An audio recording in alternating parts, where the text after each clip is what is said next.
Good evening, everyone. Welcome. I am going to call the October 2nd, 2024 meeting of the Auburn School Committee to order. Please join me in the Pledge of Allegiance. I pledge allegiance to the flag of the United States of America and to the republic for which it stands, one nation, under God, indivisible, with liberty and justice for all. Thank you. I will start down here on my right with introductions. Dan Poisson, Ward 5. Quinn Gormley, Ward 4.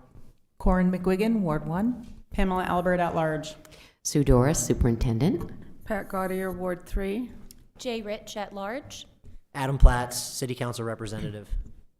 Calvin Vincent, Student Representative. And Amanda Kotora, Business Manager, is not able to be here tonight, nor is Pam Hart. We are going to start with the approval of our consent agenda tonight, which includes the approval of tonight's agenda, the approval of the minutes of the September 18th, 2024 meeting, as well as the approval of the certified contracts, including Ann Kay at Walton Elementary and Christian Henry at Fairview Elementary. Do I have a motion? So moved. Quinn, second. Corin. All those in favor? Motion passes. Okay. I'm now going to open it up to public comment for anyone who wishes to address the Auburn School Committee this evening. Please keep in mind that public comment is not designed to be a discussion, but rather an opportunity for the school committee to listen. I ask that you maintain civility and respect, keep your comments to 3 minutes or less, and refrain from commenting on any specific school personnel as prohibited by our policy and state and federal privacy laws. When stepping to the podium, please state your name and your affiliation with the Auburn School Department.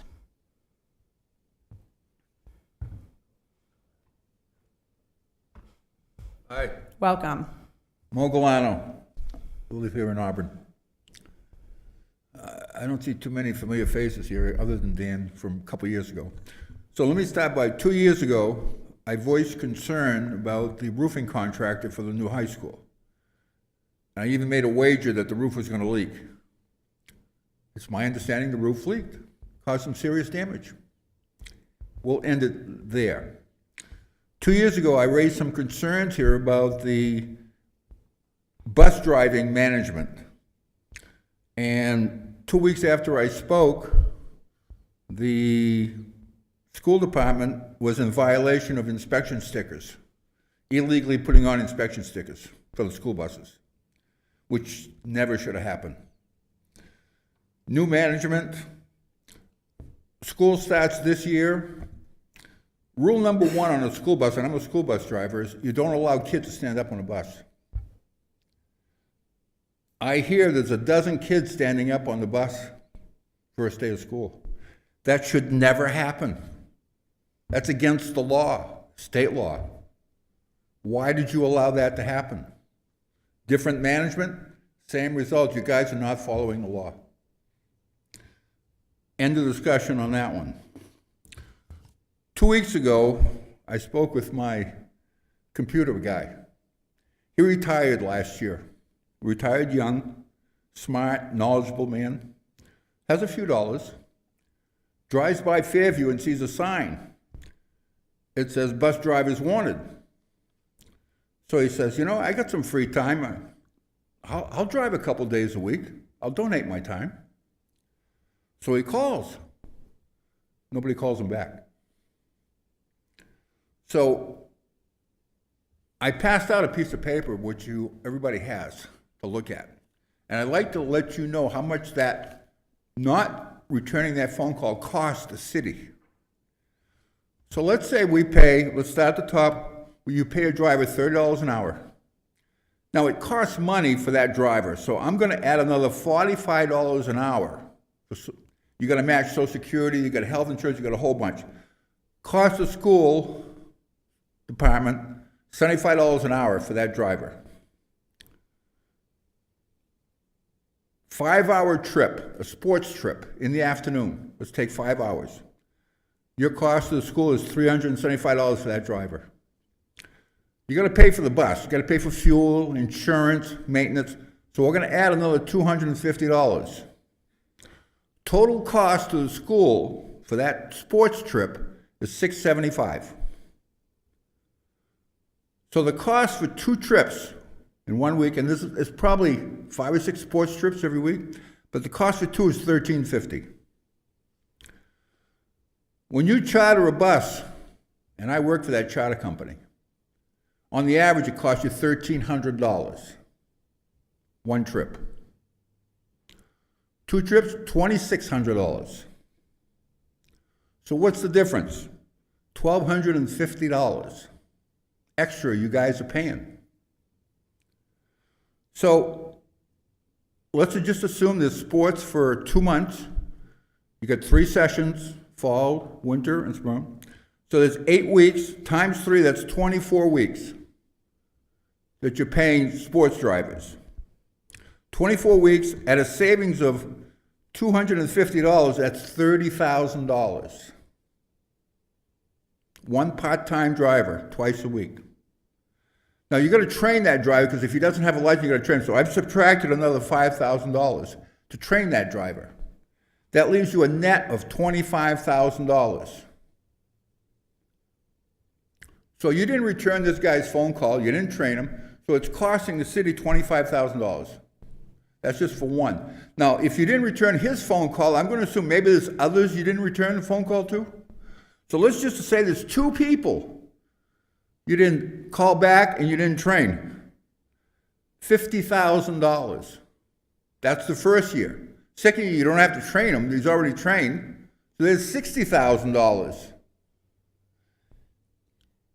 I'm going to have to ask you to wrap up because you're beyond your 3 Am I minutes. but close to thank my you. 3 minutes? I Yeah. apologize. I've Yeah. gone through my thing. Okay, thank you, sir. I'd like to put this so that people see it and know about it. Thank you. Thank you very much. Good evening, Hi. welcome. Hi, my name's Mark Pendleton. Can you hear me? Yep. Okay. Yeah, my name's Mark Pendleton. I live at 113 Field Avenue in Auburn. In our lifetime, we use lots of phrases that we don't always really know what they mean or what the origin is, like white elephant in the room, dead ringer, things like that. We don't really know.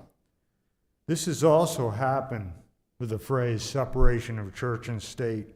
On October 7th, 1801, the Danbury Baptist Association wrote President Thomas Jefferson concerned about a government-sanctioned single denomination, which excluded all others. Okay? January 1st, here was his reply of 1802. He replied, "This will not happen due to the protections set in place. We have a wall of separation of church and state." So people think separation of church and state is in the Constitution. It's not. The First Amendment reads, "Congress shall make no laws respecting an establishment of religion," and you can also interchange that with the word denomination. That's just the vernacular of the day. "Or prohibit the free exercise thereof," meaning government cannot interfere in your faith. The first Bibles printed in the U.S. were funded by Congress for the public school classroom because they wanted it to be the primary textbook in the classroom for teaching morality. For a moral society is a strong society. Okay. I got most of this from this book by David Barton. He has a museum with the largest collection of original founding documents in the United States on a private level. So I just wanted to share that with you, and thank you very much. Thank you. All right, if we don't have anyone else here for public comment tonight, we're going to move on to tonight's presentation, which is an update on event planning for the Donald M. Gay Performing Arts Center. Come on up.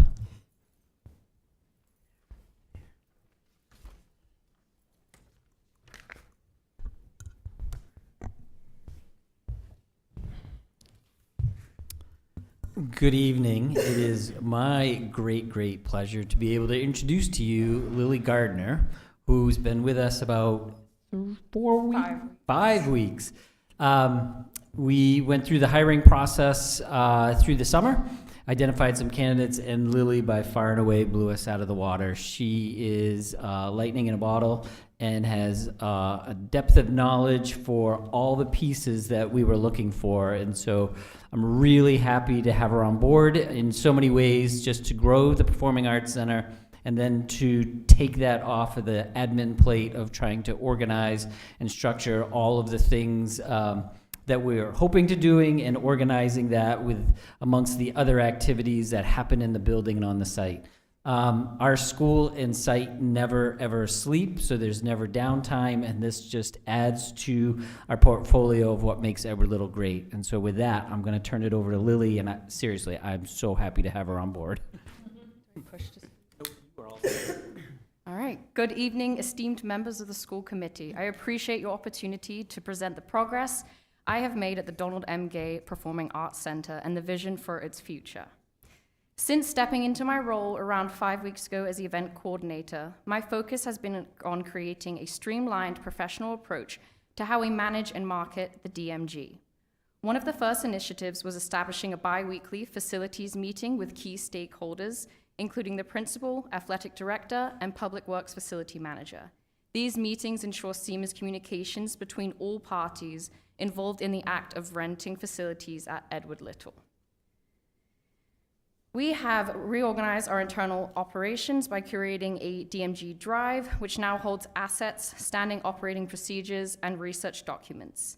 This is paired with a maintenance and rental tracking system that monitors the space's usage and tracks the work being done annually. Additionally, I've initiated the creation of SOPs for event execution, on-site event management, and audiovisual operations, ensuring consistency in how we operate so that anyone that is visiting and working in the DMG will have a guidebook to reference. In addition to our ongoing efforts to improve the operational efficiency at the DMG Performing Arts Center, we are excited to implement new technology solutions that will streamline our events management and ticketing process. So we have partnered up with the Curate platform, a dynamic ticketing system that will not only allow us to sell assigned seating for upcoming performances, but it will also help us generate revenue for a restoration fund that will help us ensure the longevity of this venue. Moving forward, we will be introducing a second system, Event Management by Brightly, specifically designed to facilitate space bookings. This platform allows for businesses and organizations to create their own accounts, to submit requests for venue usage, and manage their event details seamlessly. For us, the system will allow us to better manage the incoming inquiries and optimize the scheduling of events while providing a user-friendly interface for our potential clients. So the combination of these two platforms will significantly enhance our operations, making it easier for clients to engage with the DMG, ensuring we are fully equipped to handle a wide range of events, from performing art productions to corporate gatherings. Developing relationships in the community has been a priority. I have partnered up with the drama department to curate logos, posters, and even secured a range of props and costumes for the fall musical. On a broader level, I represent the DMG at community networking events like Magnetize Maine, Fun After 5, and Brewing Connections with key corporate leaders in the Androscoggin area.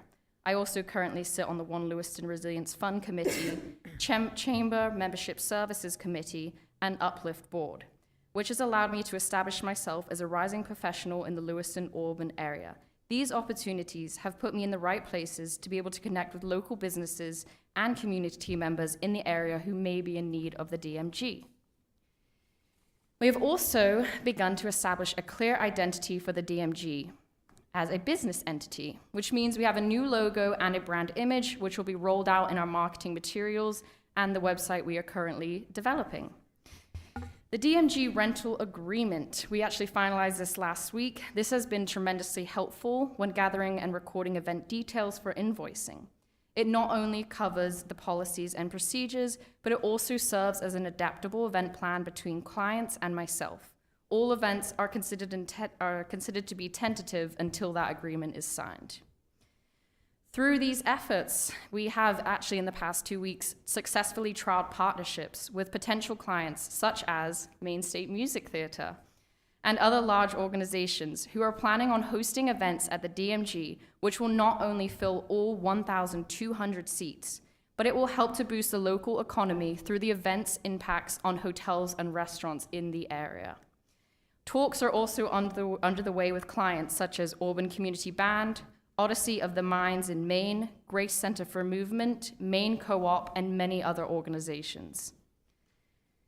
Currently, we are revisiting some key policies, KF and KFR, after researching how similar auditoriums statewide structure their rental fees. These changes will include personnel time to ensure the clients cover the full cost of staffing and will establish a restoration fund to maintain the facility over time. These recommendations for the policy update are expected to be finalized within the next few weeks. Looking ahead, we are working closely with Amanda in the business office, discussing the best way for us to distribute and store funds. We have proposed a separate restoration fund from the enterprise fund to ensure we meet all financial obligations to the City of Auburn and to properly allocate for future restorations. We've also implemented an invoicing system and are finalizing spreadsheets to track payments so that we can start project our earnings for the next fiscal year. With the creation of the rental agreement underway and the changes of policy underway, I'm very eager and excited to roll out my own sales strategy for the school, which will include the following: target market segmentation, cold outreach and lead generation, and tour incentives. Our sales strategy will specifically target performing arts organizations, corporate meetings, festival, and religious sectors. We will invite potential clients for tours using AI-driven leads for cold emails and calls, followed by personalized marketing assets.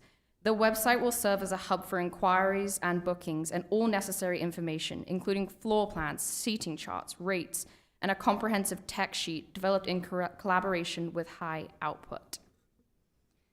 Looking down the years for the road to come, we should expect a significant revenue growth. This is modeled after similar schools and colleges' auditoriums' annual earnings from their facility rentals. We are positioning the DMG to follow this exact trajectory, with projected earnings from various events, partnerships, and corporate rentals helping to maintain and grow the Performing Arts Center for the community for decades to come. With your support, we can continue building the space that not only serves our students and community, but becomes a cultural and revenue-generating hub for the community, performing arts industry, and for business organizations. Thank you for your time, and I look forward to providing you with more updates to come. Thank you. Thank you. Does anyone have any questions? I told you she was awesome. Welcome aboard. Just look at that picture. Like that's really us. Like that looks like something far beyond New England. Like that's us. And that's because of her. I love the new logo.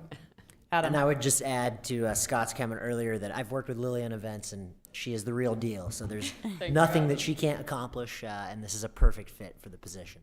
Appreciate it. Pat. I'm thrilled. We fought so hard for those 1,200 seats, and you're going to fill them. That's amazing. I'm very impressed. Thank you so much. And good luck. Thank you. Anyone else? Thank you. Welcome aboard. I'm excited to see what we can do, what you can do to grow that space. Very exciting. It is very exciting. Thank you and welcome. Thank you for your time.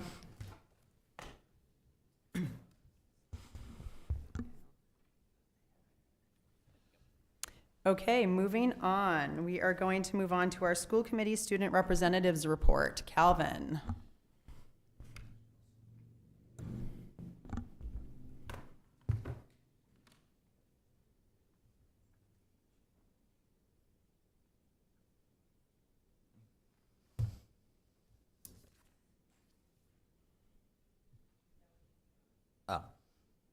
Good evening, and thank you. This year, as student representatives, we will be sharing updates from all the schools in the Auburn district. Tonight, I am excited to to share news from almost all Auburn schools. First off, we have Edward Little. Edward Little has Spirit Week next week. The theme for this year is music genres. The dress-up days are Class Color Day, Neon Day, Dress Your Music Genre, and Maroon and White Day. Students can earn points throughout the week for their class by participating in the dress-up days and by doing the daily staff trivia.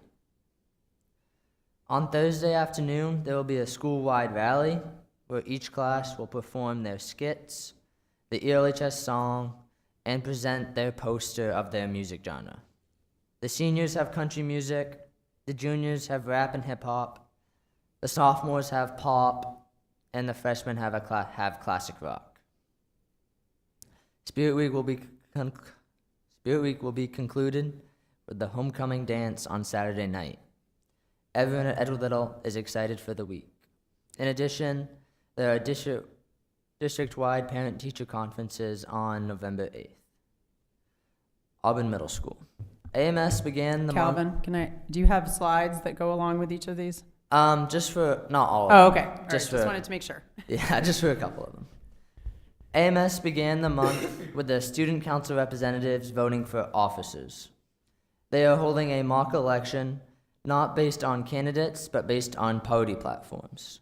They have just completed the voting for Best Core Poster and have awarded the first Perfect Attendance Award to Lucy Coach's Core, as all of her students have been to school for at least 14 days.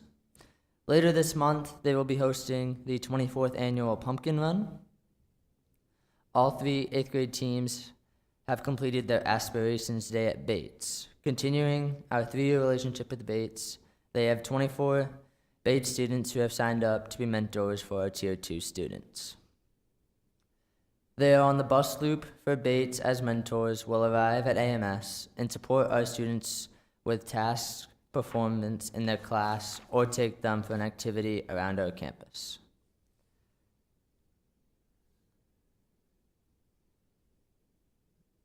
Sherwood Heights is next. Sherwood Heights is off to a great start. The school will gather this Thursday for their monthly community meeting where they'll recognize Students of the Month, a staff member of the month, sing a song, and celebrate a school community. This event takes place on Thursday, October 3rd at 9 a.m. in the gym.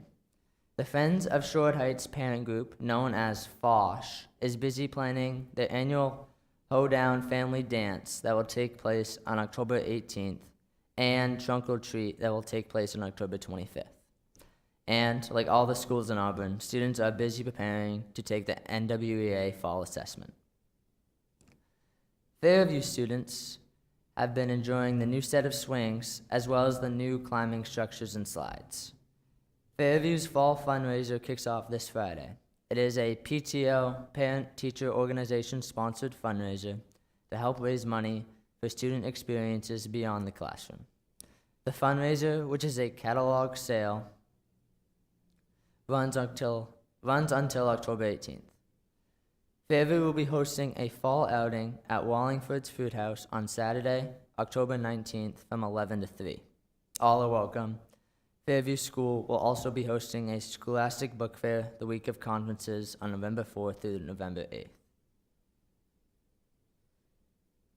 East Auburn is excited to share that they celebrated the annual Walk Around the School-a-thon last Wednesday. Students and staff enjoy an opportunity to listen to some great music and get some great exercise together while they circle the school and raise money for their PTO. It was a beautiful fall day and a great success. They also held their first all-school assembly on Friday. Students were recognized for completing their summer reading, earning Toto Pride cards for being safe, respectful, and responsible, and also for perfect attendance for the start of the school year. Here is the photos taken from the Walk Around School-a-thon. Here at Walton, students have been working hard to raise funds for our PTO with our fall fundraiser. It has been a huge success. Our 6th graders recently went on a field trip to the YMCA camp in Auburn for a fun day of team building, sponsored by our PTO. Our kindergarten, 1st, and 2nd graders will be going on a field trip to Wallingford's Apple Orchard in a couple of weeks. And we are off to a great start with attendance. Every day since the start of the school year, we have had at least 90% of our students at school. We are hoping this positive trend will continue. And finally, certainly not least though, we have Park Avenue. Park Ave has started a Girls on the Run team this year. Girls on the Run is an after-school empowerment program designed for 3rd to 5th graders.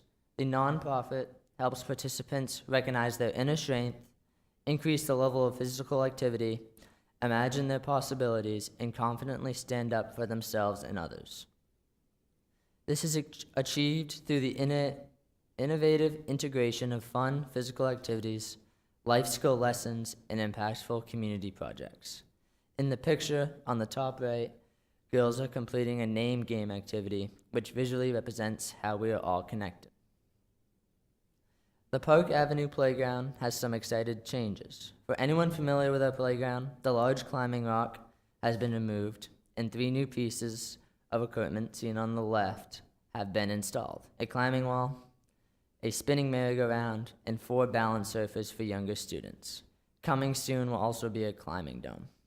And finally, students have been enjoying the garden and orchard this fall. Students have harvested apples, pears, peaches, carrots, peppers, onions, corn, tomatoes, squash, potatoes, and seeds for sunflowers to plant next year. I believe I just read potatoes twice. That's all right, though. And that is seen on the bottom. Thank you all for your time. I appreciate it. Unless Thank anyone you, else- Calvin. Does anyone have any questions for Calvin? Great, thank you. And I think it might be congratulations, because didn't you come in first at a cross-country meet recently, a couple did. weekends ago? Congratulations. Thank you. Okay, moving on to our superintendent's report. Dr. Doris. Thank you, Chairperson Albert. My first item is just an update on our enrollment. The October 1st enrollment is here. As of yesterday, we are officially up 65 students from last year. And I know I've been sharing our enrollment numbers with you throughout the start of the school year, so our numbers have just increased slightly from my last update. So now you have the final numbers. These are the numbers that we use when we're developing our budget, and these are the numbers that we look at from year to year in terms of really measuring how many students we have going up or down. So we're happy to be up 65 students from last year. My second item is I wanted to provide you with an update on yesterday's incident at Fairview, where a student was struck by a vehicle while using the crosswalk on Minot Avenue. We are very thankful that the student was not seriously injured. I would like to thank the Auburn Police and Fire Departments for their prompt response, as well as the crossing guard and Fairview staff and administration for their caring and professional handling of the incident. As you know, safety is our top priority, and given this incident, we are doing everything we can to ensure student safety. We met with city staff today to debrief the incident, and we will be adding additional crossing guards and increasing police presence on Minot Avenue. And that does it for my reports tonight. Great, thank you. Does anyone have any questions for Dr. Doris? Adam? Thank you. I just had a question on the grade level count increase in Park Ave. Yes. Which is nearly 18%, and I'm just curious, are there any acute reasons for that, and also what are the real impacts of that on class size, et cetera? The increase that you're seeing there is primarily our MLL students who are enrolling.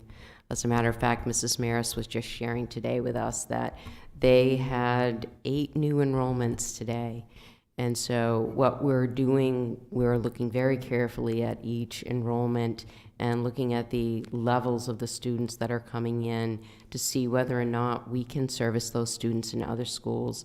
The class sizes are, I think they're manageable right now. I think we have some high class sizes in 5th and 6th grade right now at Park Avenue. Any other questions for Dr. Doris? All right, thank you.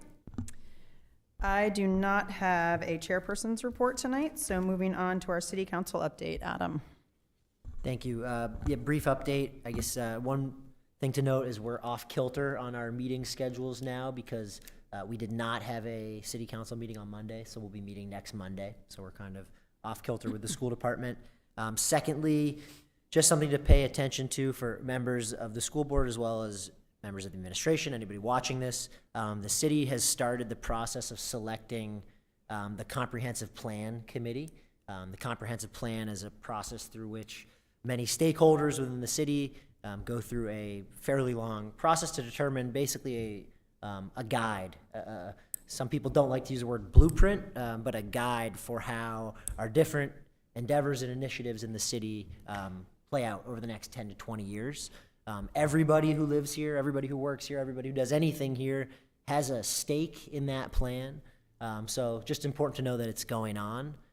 Doesn't mean you have to be a part of it, but just good to know. So. Great, thank you. Any questions for Adam?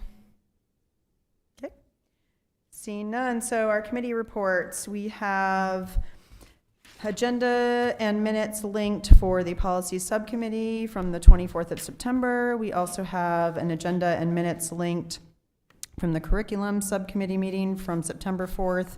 They also just met again tonight, just before this meeting. We do not have any old business, so moving on to new business. I will entertain a motion to approve policy AUB-GBP, earned paid leave, for a first reading. Do I have a motion? So moved. Pat, Seconded. do I have a second? Quinn? Any questions, discussion? I would probably look to those on our policy committee to maybe give a brief update about these policies. Pat or Dan? And I actually don't have my iPad either because I brought the wrong one.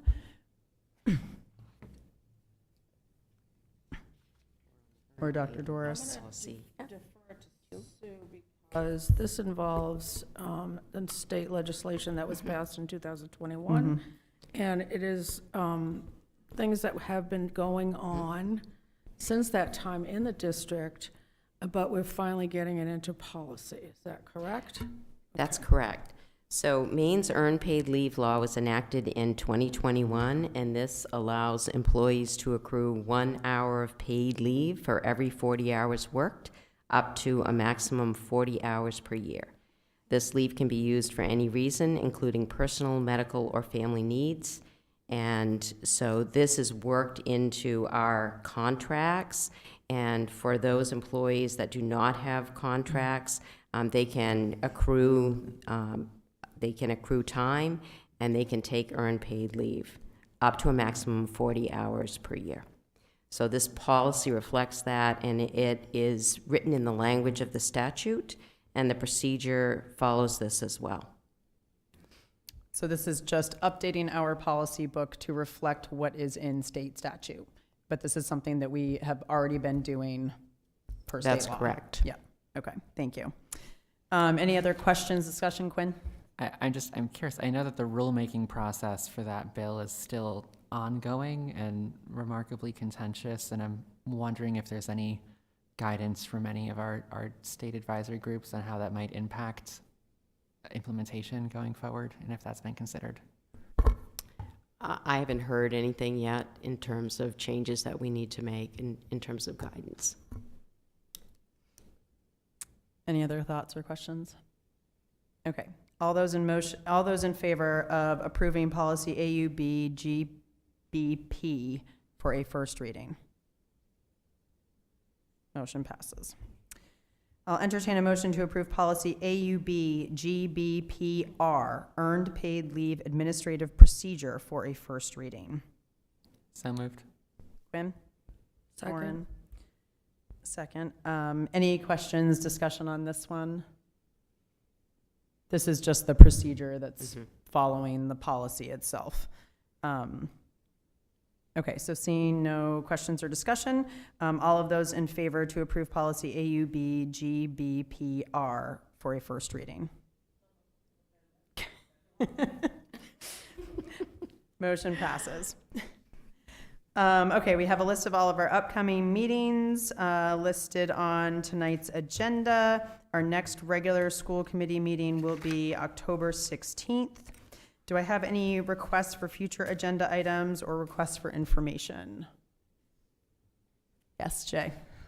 Yes, I would like some more information about what we're paying to charter any buses for sports trips and what was brought up in public comment earlier today. Thank you. Great. Thank you. Anyone else? Okay. Seeing none, I will entertain a motion to adjourn. So moved. Corin, second. Quinn. All those in favor? We are adjourned at 6:36. Thank you, everyone, and good evening. Oh, my goodness. That was quick.